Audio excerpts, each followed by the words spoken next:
coming. It's great to get PDs underway, everything is ready. Deputy Chris Andrews was supposed to host this today, but undecidedly called away, so he's asked me just to step in, which is my pleasure to do so. Just to give a little bit of a background, epidermis bullosa is an extremely painful skin disease, and people living with EB are missing proteins that bind the skin's layers together. So any minor friction causes it to break and to blister, and it's a debilitating and excruciating disease with no known cure. There are 4 main forms of EB that vary in severity, but all carry their own life-limiting symptoms and lifelong pain. And EB can affect both the external and internal lining of the skin. EB is classified as a rare disease, and an average 300 people in Ireland have EB. The majority of EB specialist care in Ireland is provided by 2 main centres: a service for children in Our Lady's Hospital at Crumlin and an adult service based in St James's Hospital. I'm delighted to welcome members of Deborah here today, the patient group representing and supporting people affected by EB, alongside representatives from the Kemmy Business School at the University of Limerick to present the findings of their study on life with EB. As they will explain, this study reviews the impact of EB on quality of life and considers access to services and supports across 5 countries, including Ireland. Most especially, we would like to welcome 2 EB advocates, Emma Fogarty and Liz Collins, who many of you have heard speak previously. Emma and Liz are here to give us an insight into the reality of living with this extremely complex and difficult condition. But to start, I'll hand you over to Dr. Darragh Flannery, Professor of Economics at the Kemmy Business School, to take us through their study and key findings. Thanks, Rita. Thanks very much to Rita for welcoming us here today. So my name is Dr. Darragh Flannery. I'm from the Kemmy Business School at the University of Limerick, and along with my colleague Brian Downs in the front row here, and Joanna and Sarah and Deborah as well, we put together the report here around life with EB in Ireland. So in terms of, just to give you a snapshot, like the aim of the study was twofold. One was to look at the impact of EB on the quality of life of people with EB, but also for people caring for people with EB. So it's kind of what we wanted to look at initially was take an in-depth kind of literature review in terms of what has been done internationally to look at the experiences with a particular focus on the quality of life experiences for people with EB and their carers. That was the first strand of the main strand of the research that we wanted to conduct. The second strand then, or second pillar that we wanted to look at, was a comparative review across 5 different countries around the access to healthcare resources that people with EB experience. So using Ireland, looking at Ireland in terms of the access to different healthcare resources, and then comparing that to people in Australia, UK, Spain and Austria. So that section then, as I say, here was informed by data gathered just by interviews with people in Deborah organisations in those international countries, in those other countries. So a wealth of information was gathered. So the report is a collation of all that work in terms of the literature kind of search, in terms of looking at studies and academic studies to look at the quality of life of people with EB and their carers, and also the more interview type research that we did as well. So I'll present some of the findings that we had then. In terms of the quality of life side of things, we did find that people with EB exhibit extremely high levels of, relative to say the average population, much higher levels in terms of mental health stress, so much higher levels of depression, much higher levels of anxiety, and as well as that, the quality of life for people caring someone with EB was also significantly lower than, let's say, the average population compared to the average population. So that was on the basis of 29 different studies. So it was 29 different studies that we looked across, and we have this consistent kind of message in terms of that big significant gap in terms of, particularly from a mental health perspective, of people with EB and also the carers of people with EB compared to, let's say, the average population. And it's significant. We've one statistic that we've taken out here, so depression. In one study that looked at this, depression would have a prevalence of 63% of people with EB compared to around 10% in the general population. So you can see the scale of things in terms of the differences for people with EB compared to the general population. As well as that, we looked at from an economic viewpoint, from a social viewpoint, the cost to society of EB, and we estimated for Ireland, in the Irish case, that the social cost and the economic cost would be around €130,000 per year. That would be driven by very high informal care costs, because there's a lot of care provided by family members, by parents of family members. Those kind of, when you include those types of informal care costs, to get at the overall society economic impact of EB, that it helps drive up and give this particularly high figure, and a figure that would be quite comparable to figures for dementia as well in the Irish kind of context as well, from a societal point of view. From a resource point of view then, going on to that second pillar of the research in terms of some of the findings, one key finding that we had was, it's mentioned by Jimmy in the report. You know, the report wasn't to kind of pick holes in care or things like that. Like, there is great work done. I'd like to point that out. There is obviously great work done by teams in St James's and Crumlin and in the community. What we want to do is try and identify, are there gaps in terms of care, gaps in terms of resources available that might be available in other countries but aren't available in Ireland. And one gap that we did find, one significant gap that we did find, was around access to dressing materials. So other countries, such as Australia, would have what's known as a national bandage scheme that we would have introduced in the not too distant past. So that would make it far easier, far more equitable, far simpler process for people with EB in Australia to access dressing materials and bandages. Compared to other countries, that's the Australian context, compared to other countries, even compared to Spain, Austria and the UK, what we found was that people in Ireland would have relatively poorer access to those kind of dressing materials compared to people with the same condition living in other countries. So that was one element that stood out to us from speaking with people involved with EB patients in those other countries. So that was one standout feature. Another kind of couple of findings that I think are worth drawing attention to from the report as well is that challenges to home nursing care, such as, for instance, lack of contingency planning and nursing staff are available, or lack of nurses trained in EB, it exists in Ireland, but it also exists in other countries. So there's some things that are consistent across the country. Some things where there's gaps and differences, but some things are fairly consistent. And Ireland would be consistent with other countries in having these particular type of gaps in terms of lack of nurses trained in EB, specialists trained in EB, for example, is what the research is suggesting. Access to respite care is an issue as well that arose across countries as well, and access to mental health services. So obviously that's linked to the first strand in terms of the lower level of quality of life from a mental health perspective for people with EB and also their carers. Is that what we found for people in Ireland as well, that there was this poor access to mental health services that would be needed or potentially needed. So that's the key findings in terms of the report. There's some of the standout findings from the report from the research that we undertook. I'm going to pass over now to Emma. Yeah.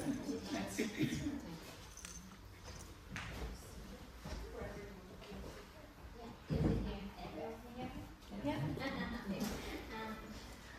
I'm Emma. I'm a patient administrator for Ireland. I'm 39, and I have lived with recessive dystrophic EB my whole life. I was born with no skin on my left foot and my right arm. My parents both were 25 and 27 at the time, and they were told I wouldn't last a week and I would be better off if I didn't. Now you can imagine at 25, my mother was devastated, but obviously I did. I spent 3 weeks in the hospital, and they had applied to take me home. There was no ED dermatologist, there was no ED nurse, and there was no Deborah. They were totally on their own. They had nothing, they had nobody. And they had to find families around Ireland themselves and talk to each other. And in 88 was how Deborah Ireland was set up. And we have fought to live my life, and I praise them for basically saving my life. My parents were told I would never walk, which I did up to my mid-20s. I would never go to school. I would never have a normal quality of life. Which I would like to say I have some normal quality of life, whatever normal is these days. I went to school, I did my leaving cert, I moved out of home at 18, all with the help of a PA who I met basically overnight and became my mother overnight. She did my dressings, my medication, all of the above. Then I worked in the bank in Dublin and was again very independent, walking. And overnight I broke my leg due to osteoporosis and went into the wheelchair and haven't walked since. Now, EB deteriorates with age, so at, we'll say the age 5 to 10, I had a few wounds, I had a few bandages. Now, obviously, you grow with age, so wounds grow with you and they get bigger and they get nastier, and it gets very hard. And up to the age of 28, my mum was doing all of my bandages alone. And you can imagine the mental toll that took on my mother. And one day we were doing all my bandages, but we were doing my back in particular, so I was facing away with it and I was facing into the wall and I was screaming, crying in pain. And I was on huge medication at the time, but I was still in significant pain, and I ended up actually punching the wall, which obviously did damage to my hand, but with the pain I just ended up punching the wall, and she burst into tears and said, I can't do this anymore. And that's when our fight for nurses began. And I was admitted to hospital and I was brought home, and the hospital rang for a nurse, a community nurse, to bring me in, or to come in and check me and check the wounds that they were worried about. And she came in and she saw me and she said, have you to do all these dressings today? I said, yeah, my mum will do them later. And she goes, sure, I'll do them here now. And I said, you do realise it takes 3 to 4 hours to do these dressings.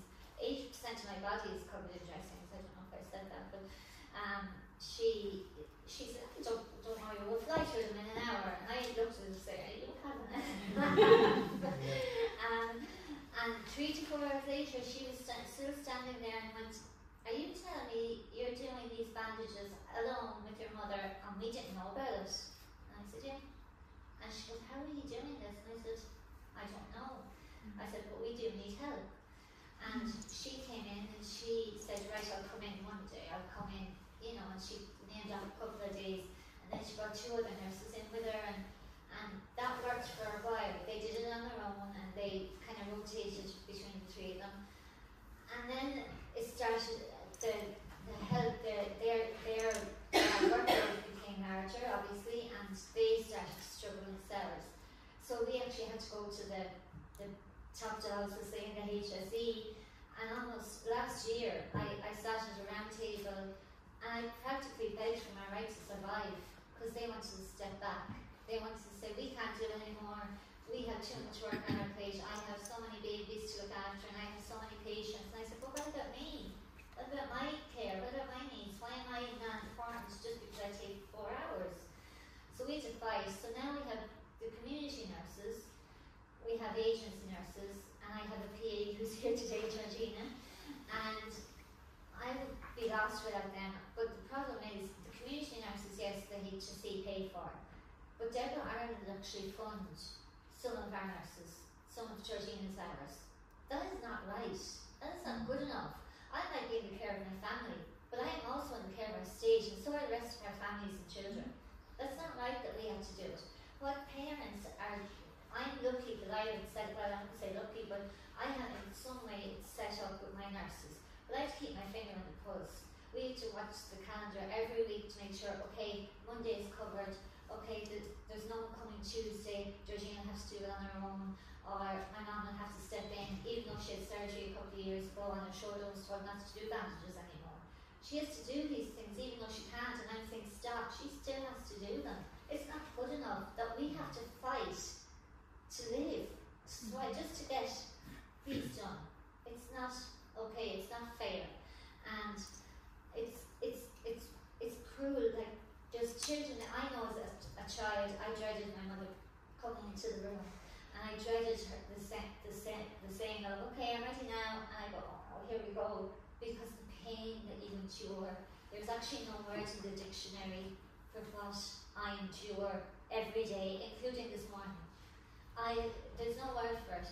So, I mean, 2 weeks ago, I had no skin on about, from my wrist to my hand, I had about no skin on 70% of it. I had to put that in Milton, and I screamed the house down. I'd say they heard me outside, and I'm not joking, it was actually Georgina that did it. And I was screaming so loud that my mum came running down, and she held my hand. She got to just stand there and be my mother. And that's the problem, is mothers with young children nowadays, they're not getting to hold their hand, they're not getting to say, it's going to be okay, we'll get through this. They're the one that the children feel are putting them through pain. They're not putting them through pain, the EB is. EB is causing the pain, not the parent, but the child believes it's the parent. So we should not be sitting here and begging for 810,000, 0.003% of your health budget, not your entire budget, your health budget. That's all we're asking for. 810,000, and we can't get that. This is our second year in a row here, and you're telling us you can't give us that? I mean, I've seen your budget this year. You can surely spare 810,000. I also, I'm 39 and 40 next year. I've had cancer twice. I lost my leg, my left leg, due to it. I was rushed to A&E this year with pneumonia and sepsis. I was told if you would wait another 24 hours, you might not be here. There is no psychologist in James's that I can go to and who's trained in EB, who understands EB, because I've seen psychologists before, and I just went and I had to explain all of EB, which is impossible, to this psychologist, and then I have to tell them my problem. They just try to figure out what advice to give. There should be an EB trained psychologist in James's for adults, because we have been through hell, and there is no other word for that. It's hell. It's torture. What we go through every day is when I think what the children go through every day. I mean, I've lived it, I've done it. When I think of the younger kids, the younger young adults, what they're going through right now, it's not fair. And the parents that have to do it, it's not fair. It's cruel and it's wrong. And their heads are being melted because they don't understand it. I can make some sort of sense of it, but I also do need help. And that's all we're asking for, is a little bit of your help.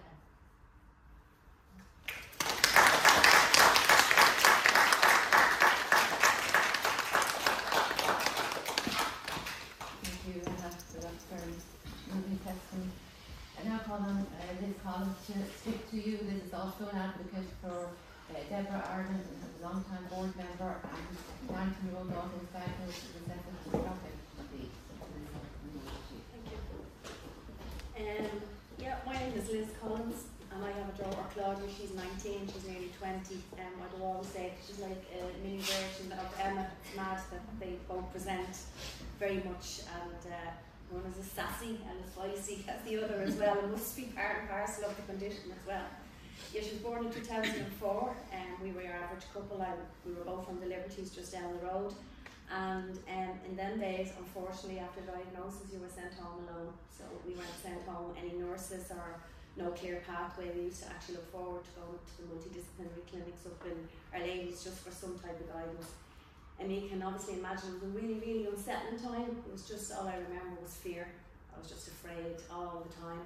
I was a new parent with a new baby. I didn't know what I was doing. I was learning on my feet as I was going.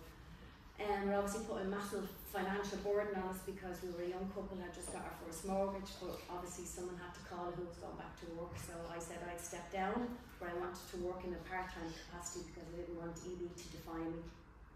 And I still managed to hold a job down today. I think the only outcome of this budget that I can see that is in our favour is the carers allowance. I know that the threshold has gone up, and I'm really, really glad of that. So I gave an average couple, if I was to earn 300 quid a week and my husband was to earn 700, the threshold is 750. You take 750 from 1,000, you're left with 350, and you take the carers allowance from that, and that's what I'm entitled to for giving up my job, to care for my daughter and to hold down my job as well.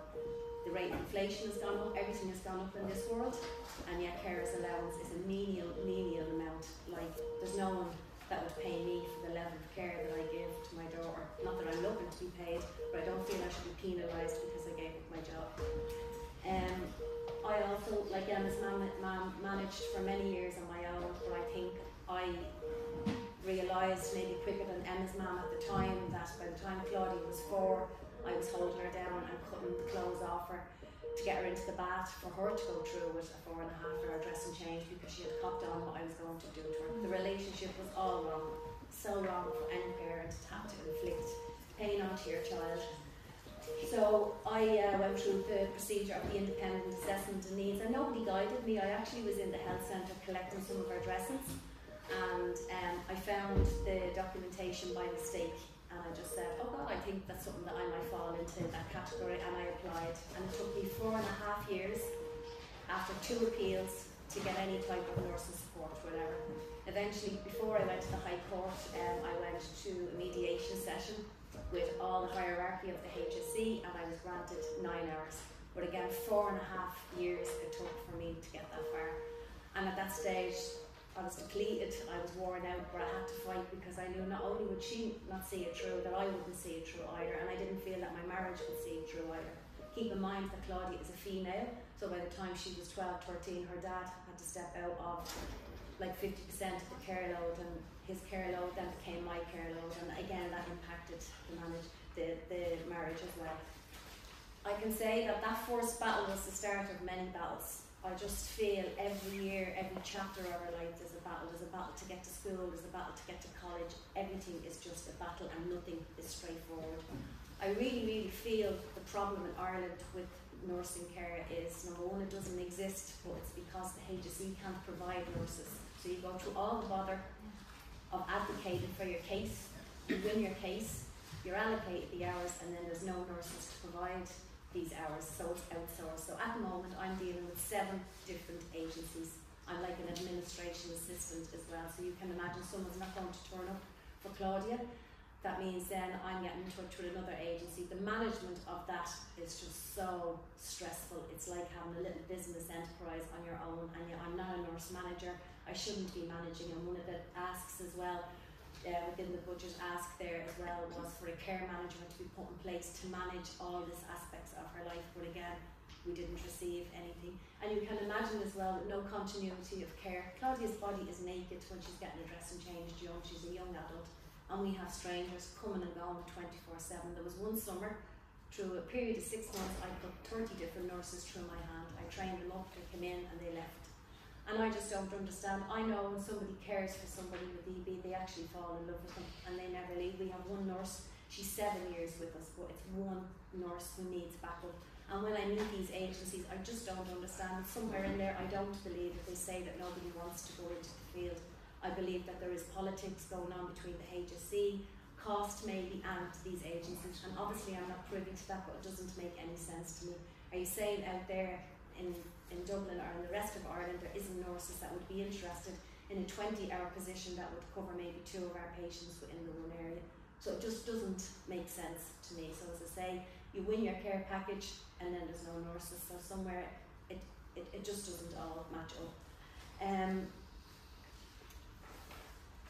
As a carer, I always feel as well, and I know there's a lot in that the doctor had spoke about it as well, I always feel like I'm being punished as well. Like I feel like I gave up everything. I gave up. I'm like a prisoner in my daughter's life. I love her very, very much, and I'm really glad that she's not here today to listen to me to say stuff like that. But it just impacts every single aspect of your life. I can remember, you know, my own family circumstances. The day my dad died, I had to go and do our dresses before I went to the church. I had breast cancer myself a few years ago. 3 weeks after mastectomy, I had nobody to cover me. I was back in doing the dresses again. I couldn't lift my arms over my head. My reconstruction that I needed after I asked for a nurse to come in and support me, it wasn't available. During COVID I got pneumonia, again nobody came in. The menopausal years were horrendous, again having a 20-year-old with a 55-year-old woman. Our lives should be going that way, and unfortunately they're not. I am enmeshed in her care, and the older she's getting, the more she needs me, and that's because there is no full-time care or nurses available to care for her without me. I will always be a full-time carer. Claudia's deterioration has been rapid over the years, and it's just getting really, really harder. By the time she was 16, again talking about the mental health issues, she was suicidal, and we were escalated to CAMHS, and I can honestly say that they were hopeless. At one stage they said to me that they weren't equipped to deal with this situation, so if CAMHS can't deal with it, we can't deal with it. And again I ended up having to get her private mental care again, and that Deborah Ireland actually funded that for me. I myself go to see somebody once a week as well, because how could I sustain this life if I didn't have somewhere to offload? And again, Deborah Ireland supported me during that.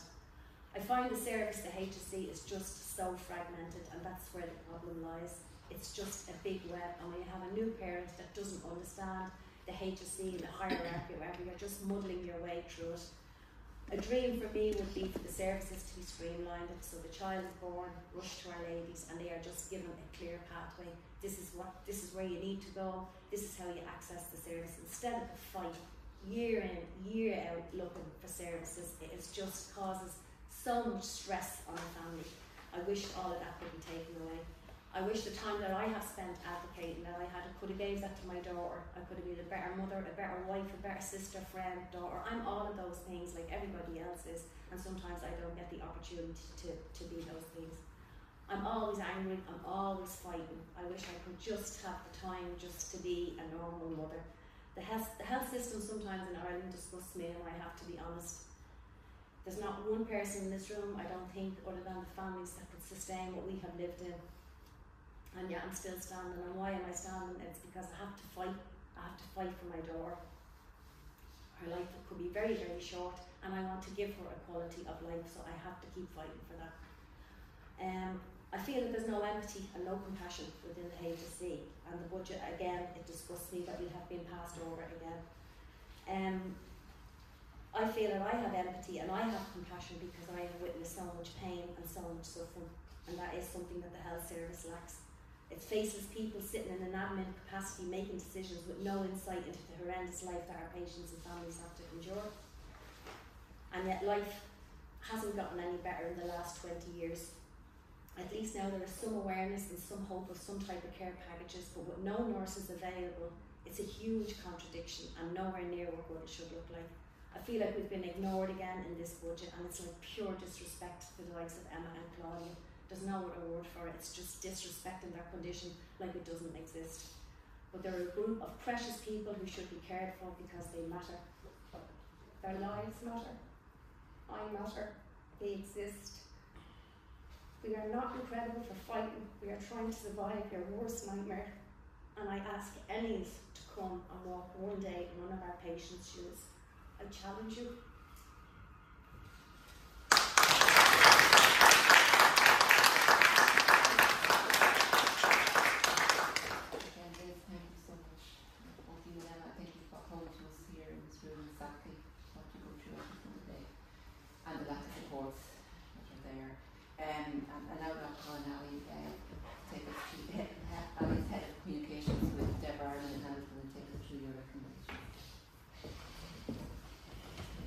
Hi everybody, I'm Ali, I'm Head of Communications at Deborah. Joanna Joyce should be standing here, she's our Head of Advocacy and one of the key people involved in the report and supporting this and for the campaigns. She's just sick today, so I'm just going to be, if you see me looking down, I'm just reading what she would have said, hopefully trying to fit her shoes, so bear with me.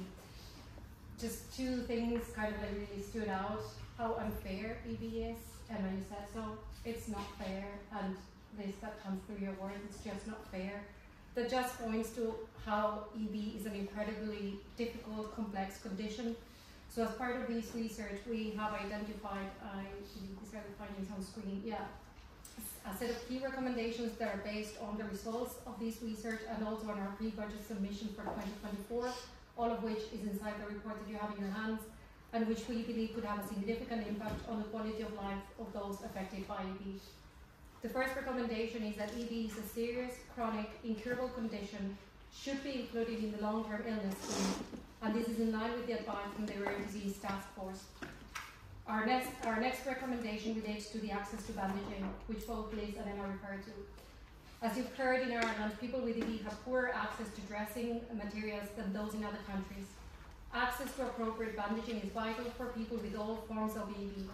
And we're therefore calling on the government to provide funding for an EB bandaging scheme in line with other schemes internationally. Based on the Australian National EB Dressing Scheme, sorry, I thought I had the wrong slide. Based on the Australian National EB Dressing Scheme, we estimate that 400,000 would be required each year to run a similar plan in Ireland. Under such a scheme, a monthly supply of approved dressings would be delivered directly to a person's home. This could reduce a lot of time and stress in sourcing and securing appropriate bandaging materials, and it will also ensure that people on the margin are not left to pay for bandaging themselves at a significant expense to them. Our third recommendation relates to mental health, which Liz and Emma both very well spoke to. Again, we've heard today about the significant impact that EB can have on the mental health of the person living with the condition, but also on their family. This is borne out by our international literature review, which showed such high levels of depression amongst people with EB. We're therefore calling for funding towards a clinical psychologist who would be dedicated to supporting adults living with EB at a cost of $80,000 per annum. Our fourth recommendation relates to home nursing care. As Dara set out earlier, similar to other countries, a lot of challenges remain in the provision of home nursing care in Ireland, and Emma and Liz have painted a very clear picture for us of what those challenges are and how they affect real families on a daily basis. We believe that home nursing care for EB needs to be significantly enhanced, and we're continuing our call for a ring-fenced fund of $580,000 per annum to ensure people with EB can access the secure and flexible care packages that they need. And finally, we recommend that further research be carried out into the quality of life of people with EB.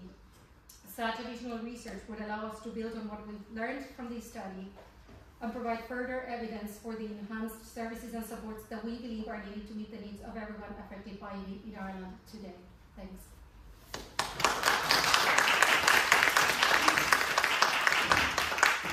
Thanks, Sally. Now, we have a few minutes of an opportunity if people would like to ask a question or make a comment. You're more than welcome to indicate what you would like to say. Yeah, I'll ask a question. Yeah. How are you, Alice? Is my name. Emma and Liz, thanks so much. It's really wonderful to hear you both speak, and thanks for sharing your experiences. I'm just curious, you mentioned about the bandages, and you kind of be a bit alarmed about that in Ireland, thinking you could possibly be in short supply of materials, just the basics. Have you experienced that, Emma and Liz, in terms of having to think about supplies and delivery, and what's the reality like for you guys? I have, yes. Sometimes they aren't delivered on time. We put in an order, we tell them what we need every 2 weeks, and we might need 7 boxes of Nepilexes, and you might get 3. Or you might need Nepilex, again the same bandage, but 7 inches by 7 inches. 10 inches by 10 inches, and I might get 7 by 7. I mean, that doesn't work. It's specific. The bandages are specific. So, I mean, my thigh is a certain size. You need to have the right size to cover all the bandages, otherwise they'll stick, they'll bleed, they'll get infected, everything. So yes, I've experienced a lack of bandaging on time, or the wrong amount, or I've even experienced, I've got a box of say 5 Nepilexes, and there might be 3 in it. And you're like, where did the other 2 go? Who took them? Who would take them? So yes, I've definitely experienced a delay, a shortage, a different make. Same Nepilex might come in different make. A similar product but a different brand might come, which doesn't work either, because bandages for EB are specific to EB. Thank you. Yeah, I've experienced it as well. So a couple of years ago, you stopped kind of ordering through your health centre, so it kind of came centralised and nice, and I was like, happy days, so I'm going to streamline this and it's going to be amazing. But unfortunately the turnover of staff is great, so I'm just going to call it as it is. You might get some young girl that's in and she's looking as a job, and I would literally start the conversation as in, are you new to the service? Can I ask you what your name is? And she'd say, maybe Mary, and I say, Mary, you and I are going to have a relationship, and I need you to get this relationship right for me. I cannot do without this stuff, and again there would be mess ups along the line. And then I feel when they're delivered to the health services, the actual centres then themselves, if the person that normally sits in reception isn't there, they outsource it to like a security guy who will not pick up the phone and tell you that your dressings are there. So I could be waiting, and then I'm like, I'm not getting a call probably, and then I drive to the health centre, and then they're there, and then it's like they're just sitting on the floor there. So lack of communication. And again, like, I'm always emphasising, like, this is Claudia's skin, these bandages are her skin, I need to have these for her. So again, I might have to drive up to Our Lady's to borrow the stuff, so it's an added journey on top of a journey that shouldn't have to exist. Yeah, you can imagine, like, with the delay of materials, it can open you up to infection more if you're not changing your dressings, potentially, if you're taking risks. That's like, it's just such an added stressor that you don't need. Yeah, absolutely. Yeah, you can't go without not doing your dressings. They have to be done, or you will get an infection. There is no maybe about it. You will get an infection. So bandages have to be done. For me, anyway, every day. Yeah. Thanks, Pauline, and thanks for organising today's event.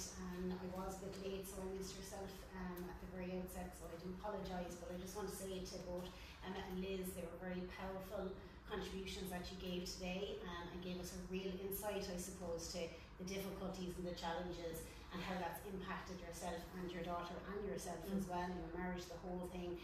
So I thank you both for the courage that you've shown today to be able to give us that kind of all-round picture. Mine was only just a quick question. It was in relation to the 810,000 that you mentioned. I just missed the very beginning of what you were saying, so I don't know what that was in relation to. So you can just clarify. Yeah, so we're asking the government for €810,000, which is 0.003% of the health budget, and that will go towards a psychologist in James's, nursing care, a ring-fenced nursing care package, and an outreach nurse. Rita? Thanks very much, Pauline, for having us today, and thanks very much for all your statements. They were very moving, as I have to say. How many people, like I've heard about this before, but I've never kind of gone into much depth with it. How many people around are affected by this disease, and is there any kind of research into finding a cure for it? There's, with all the forms of EB, there's 300. And with myself and Claudia's one, there's approximately 7 to 10. Anywhere, yeah, Yeah, 10, yeah. 7 I believe. Sorry, your second, research. Yeah, there is a lot of research being done across the world, not only in Ireland, And that's funded by Deborah. So Deborah Ireland again, so it's charity based. So, you know, they have a lot of Is it more common in white skin, or is it affected by anything like that? Pardon? Is it affected by skin, by being white, or does it affect white people more, or? Oh God, no, it's worldwide. It's worldwide, right? there's no, it's a general, everyone. I didn't know about it. Yeah, actually Chris was in Gaza, would you believe, many years ago, and he met a young boy with EB, and he was, I would say, like you can imagine, we have some level of care here. You can imagine what way that young man was struggling in Gaza with no, Especially no, yeah, at all. You know, so it's worldwide. One of the key pillars of Deborah Ireland's programmes is research, and we don't receive any government funding for our research, so we have to fundraise for it. But we have a number of research programmes that we contribute to in a strategic way, you know, both internationally and locally, where we might part fund, and that enables us to, I suppose, build a body of learning and evidence base that we have the opportunity to work through. Sarah from our research teams here, and Dr. Rosemary Watson, who's on our board and very much supports the research strategy in the organisation. So it's just, I suppose it's also important to know that part of the programmes that we have at Deborah Ireland are not funded by the government as well. We have to do this alone to support people like Emma and Claudia and families like Liz's. So it's one pillar of our programme. Family support is another piece, and our colleague from our family support team is here, and they travel the length and breadth of the country, working with families to engage and help them to access the services that they will struggle, but at least there's that piece there. And then our advocacy team, represented by Ali today, we really need to, I suppose, make sure that all of the actors in the sector, decision makers, people that can support and facilitate driving the needs and facilitating policy changes that can impact positively the lives of Emma and Liz was sent home from hospital with her newborn baby and with no pathway. 20 years ago. That's changed now, has it? It has, yeah. Yeah, I think from the likes of Emma's mum and Emma and myself in challenging as in regards to you can't sustain this on your own. So I think the more care packages for one, so it's getting better now as babies leave now.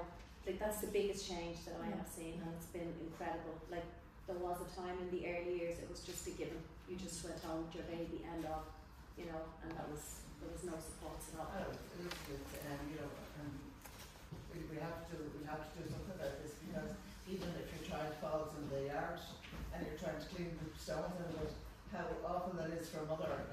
And ours have, and it's taken nearly 6 months to put them back together again.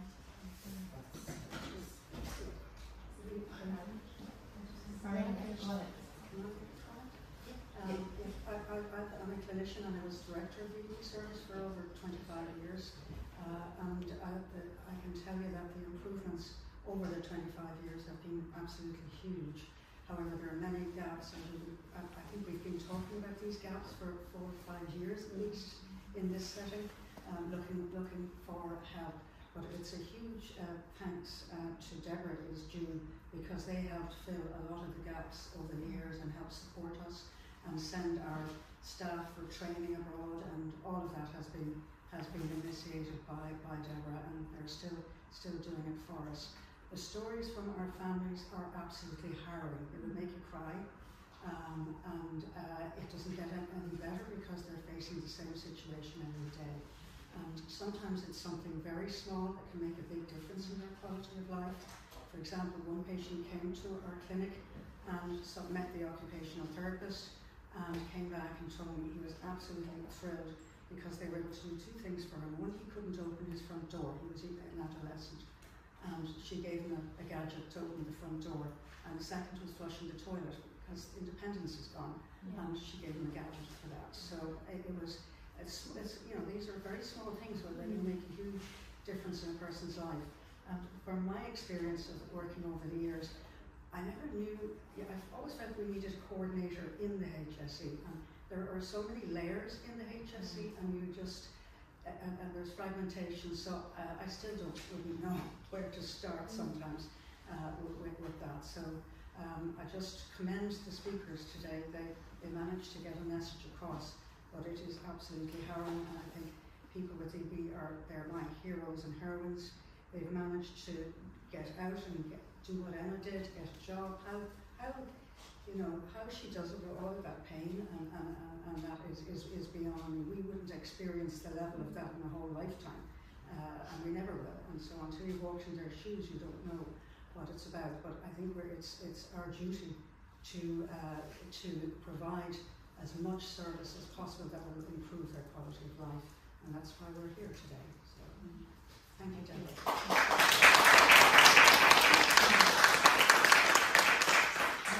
Thanks, Pauline, and thank you for hosting this. Apologies for my being late, but I've been to many of your events over the years, including in the European Parliament, and it was great to hear, your experience and your knowledge, giving us the human aspect to it, the levels of pain that people suffer that the rest of us will have no idea of, but also the fact that there have been improvements, but that there are still gaps. And I think what you're looking at here, your asks, are to maybe plug some of those gaps. And that's what my questions relate to. First of all, the long-term illness scheme. If any of you can answer this, what difference would that make to you? What would you be able to access that you cannot now access under that scheme? What would be the big difference? The second question is, you talked about the bandaging scheme in Australia, and is that just around availability and proper bandages for the individual? Does it also have any cost implication? And does bandaging have cost implications for you? And if you could tell us what they are. Thirdly, you mentioned about there's no government funded research here. Is there any research at EU level that you participate in? The way they have research around orphan diseases and areas like that. I'm just wondering if there is anything. And finally, you also said that despite your experience and knowledge, that you wouldn't know where to go to in the HSE to find the person or part of the organisation that could help you or deal with it. So is there no connection at all? Is there nowhere to go, not to clinicians, not to hospitals or to doctors, but within the HSE itself. And I can answer the piece around when you say, is there any particular person? If I'm going to be honest, it's really down to the person. So I have met, say, directors of nursing that have been really, really engaging, Yeah. and then I've met some that don't quite get the plight. So it's really an empathetic person with an empathetic ear that really, really understands what's going on. Like, and then the change from having a child with EB into the adolescent services is completely different. But again, there's no clear pathway. Next minute it's like, this is your disability officer, and you're like, what am I going to them for, or whatever else. When I talk about that clear pathway, I would like from birth to end of life, as in, this is where you need to go. I'm sure anyone that's been involved in the HSC, it's just so fragmented, all the different hierarchy. And as a new parent, it's just mind blowing. Like, you've probably never had anyone sick before in your whole life, and then you're all of a sudden you're meant to understand how the system actually works. But by God, you learn fairly quickly how the system works. You know. Could I add in there that there is some improvement in finding contact with the layers of people. In paediatrics, they assigned a paediatric complex care nurse, and I think that was helpful in pushing through the care packages which are now in existence, but she didn't have those. So that's one piece of light at the end of the tunnel. But I don't think the illness card really affects, like, I would have the medical card. So again, many years ago that wasn't a given, but again there has been a win. It's an automatic given now, and it's not need tested. So the medical card would cover your GP visits and your dressings and stuff. Like, even if you were a millionaire, you wouldn't be able to afford to keep the kids in dressings and meds and all of that. Like, I know there wasn't synopsis done, someone did, on what the average cost per spend, and it's off the wall. It's a small house, isn't it? Yeah, and to be fair, it's a lottery. So, you know, what you might be able to avail of in one part of the country, it's not replicated in another part of the country. And in terms of EB severity as well, like, people that have less severe would still have real debilitating lives, and they would come under the threshold of accessing some of the other services that people with more severe would be able to access. So it's not treated the same. Like, if you have a diagnosis of EB, it's a genetic condition that is lifelong, but it doesn't feel like it's consistent and equitable across the country. Okay, so are there people, what difference then would the long-term illness scheme make? That was quite, to you it wouldn't. It's not something I would access.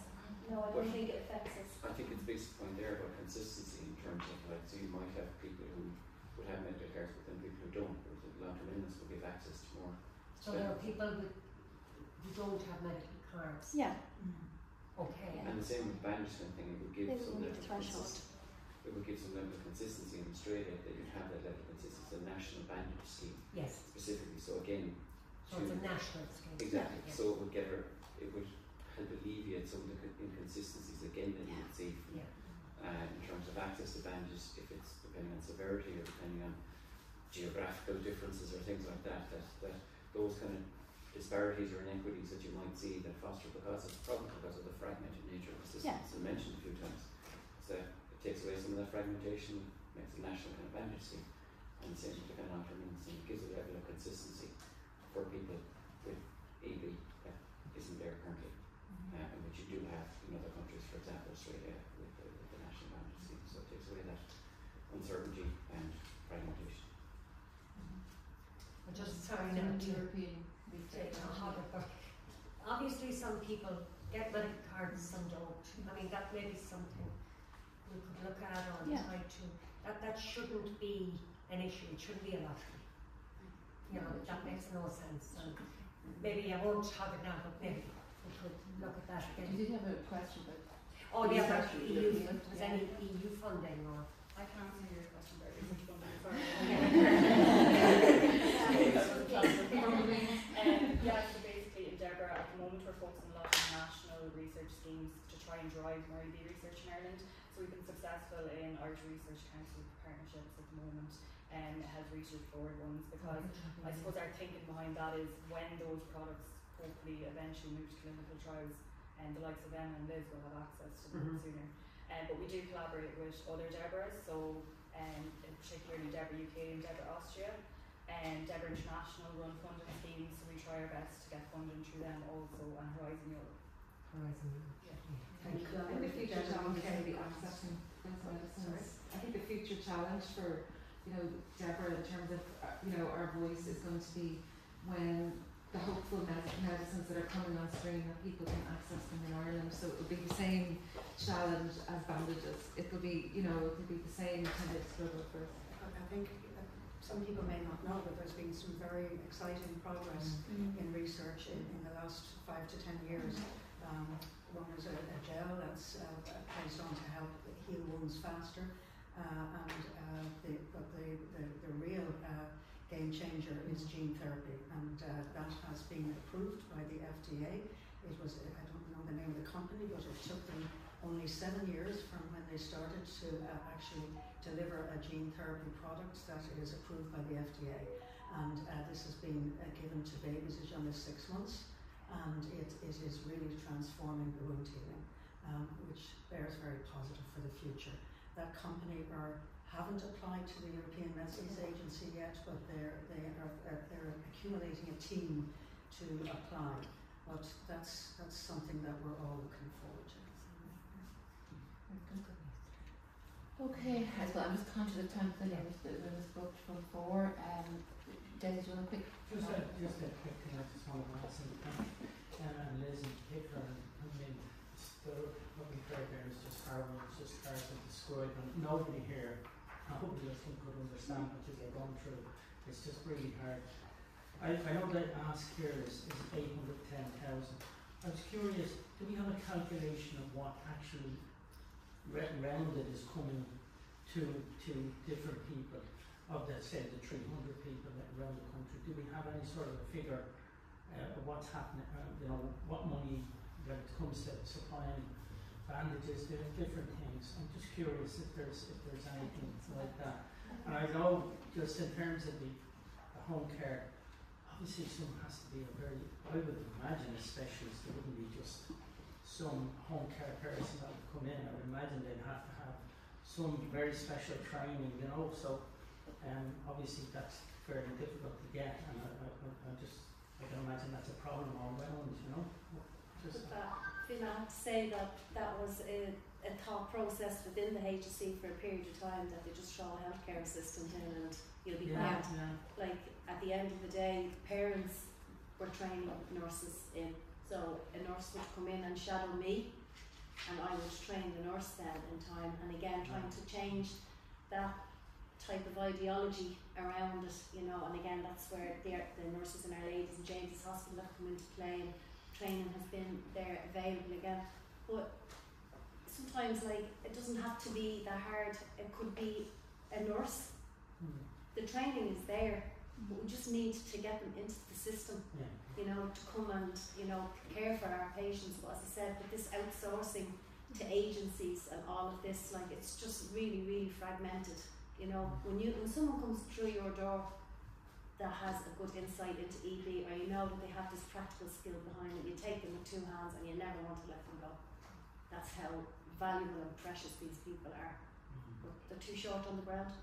Yeah, there is no expert that can walk into your house and know exactly what EB is. There's no one to train them really, and there's a new nurse in James's, and she's still in the midst of training herself. So it's very hard, but you don't need an expert. I and my mother can guide and train anyone that walks into our house, whether it be a nurse, an agency nurse, or a HCA. They can be trained by anyone, they can do it. Georgina, do you mind saying? You're a HCA, and she's been with me 10 years, and after my mother, she is the biggest expert on EB after me. Because the relationship is key. Yeah. They have to gel with the patient at the end of the day. It has to be a good fit. Like when Claudia was small, she was a little bit ageist, she didn't really want somebody older coming in, and I was old and all of that. She wanted kind of a younger nurse coming in, and they'd be playing a few tunes and bringing a different, a holistic end to it. Kind of, bandages can be fun, but just to make it a different. But as I said, there was a period of time there a couple of summers ago, 30 nurses. You're training them, 2 days, 2 weeks time, we're not going to see them again. you know. And the whole idea is supposed to be about separation, supposed to be able to step out, but you're not able to step out till you know that they're going to be okay with your child. Did you want to? Do you want me to answer the? So the 810 is split over kind of acute and community. So the acute post would be appointed by the psychologist, and that would be that person would be embedded in the EB service for adults in St James's. So whoever accessed the clinics there would have access to this particular psychologist, and also the EB outreach nurse for adults as well. That would be for all adults living with EB who need to access it within the community. In terms of dressings and ring fencing for nursing, that would be that figure is really, I suppose, around the people living with severe epidermolysis bullosa. That's the cost that is put on moving it from private healthcare to HSC, where the HSC take responsibility for that continuity of care and take responsibility for training up the nurses to ensure that there is that continuity of care.